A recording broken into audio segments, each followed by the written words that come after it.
चीन की नज़र से देखें तो वन बेल्ट वन रोड परियोजना दुनिया की तस्वीर बदलने का मंसूबा है, लेकिन भारत इकलौता ऐसा देश नहीं है जिसे ड्रैगन के इरादों पर शक है। जिन 65 देशों को इस प्रोजेक्ट का हिस्सा बनाने की बात हो रही है, उनमें सिर्फ 25 देश ही चीन के इस आइडिया में दिलचस्पी दिखाते नजर आ रहे हैं। यानी राष्ट्रपति शी जिनपिंग के विशेष न्योते को 65 में से 44 देशों ने तवज्जो नहीं दी है। इन 44 देशों के राष्ट्राध्यक्षों ने भी प्रधानमंत्री नरेंद्र मोदी की तरह one belt one road forum summit से व्यक्तिगत तौर पर किनारा कटा है।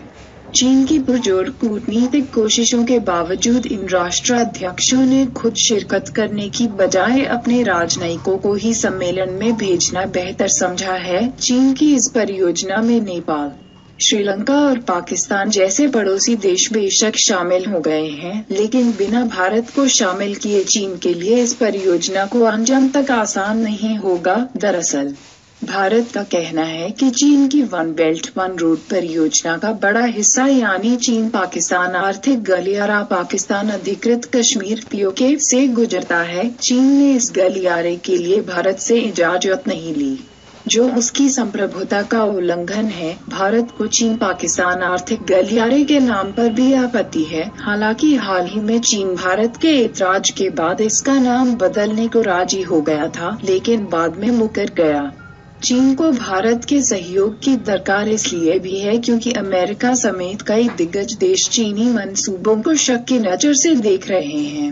चीनी राष्ट्रपति शी जिनपिंग ने साल 2013 में वन बेल्ट वन रोड परियोजना के आइडिया को दुनिया के सामने रखने के पहले से ही भारत को घेरने की रणनीति बना ली थी, लेकिन अब तक पूरी तरह कामयाब नहीं हो पाए हैं। भारत के पड़ोसी देश नेपाल, बांग्लादेश, श्रीलंका और पाकिस्तान में चीन की ओर से किए जा रहे निवेश इसी रणनीति का हिस्सा हैं। ड्रैगन सोचता है कि वह इस कूटनीति के सहारे भारत को घेरने में कामयाब हो जाएगा और अपनी शर्तों पर वन बेल्ट वन रोड परियोजना में भारत को शामिल होने के लिए राजी कर लेगा। हालांकि प्रधानमंत्री नरेंद्र मोदी के आगे चीन की एक नहीं चल पा रही है। चीन ने भारत समेत दूसरे पड़ोसी देशों पर दबाव बनाने के लिए भव्य one belt one road summit का आयोजन किया है। चीन का दावा है कि इस समिट में 130 देशों के प्रतिनिधि हिस्सा ले रहे हैं। हालांकि सवाल यह है कि जब यह परियोजना 65 देशों को जोड़ेगी तो 130 देशों को बुलाने की क्या जरूरत है। दिलचस्प बात यह है कि चीन ने इस समिट पर वैश्विक मीडिया का ध्यान खींचने की पूरी कोशिश कर रहा है। इसके जरिए वह भारत समेत दूसरे देशों पर दबाव बनाना चाहता है।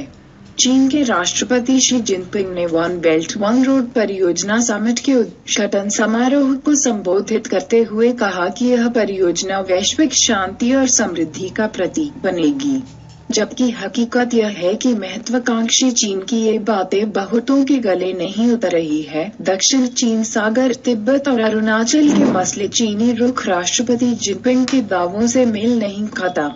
ड्रैगन तर्क दे रहा है कि उसकी वन बेल्ट वन रोड परियोजना से दुनिया के देशों के बीच आर्थिक सहयोग बढ़ेगा और वैश्विक मंदी के असर से निपटने में मदद मिलेगी।